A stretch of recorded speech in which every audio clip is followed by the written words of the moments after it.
Orozo кармаган адамдардын сообу өзгөчө. Биринчиден мунун сообун бир гана Алла берет. Анткени орозо мен үчүн дейт Аллах Таала. Орозо мен үчүн, анын сообун мен берем деген. Ал эми мындай кичинекей жөнөкөттүү мындай пайгамбарыбыз мындай бизге кызыктырып айткан нерсеси ошол орозо туткандар үчүн ар-райян деген өзүнчө бир эшик болушу.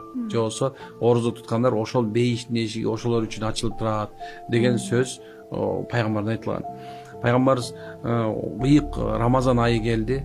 Алла Тааланын рахматы төгүлө турган, ошондой эле күнөөлөр кечире турган, тозоктон кутула турган ай деп айтылган. Бул айда орозо туткан адам бактылуу, орозону себеби жок тутпай калган адамдар бактысыздар булар. Анткени себеп бул орозо айында да кадыр кечеси деген бар, билесиз. Ошо кадыр түндө адамзаттын рызкысы толуктанып 1 жылдыгы берилет деп айтабыз. Ошо себептен ким орозо айында орозо туткан болсо бактылуу, ким орозо тутпай болсо эми айланайындар бактысыздыктын бир жолу.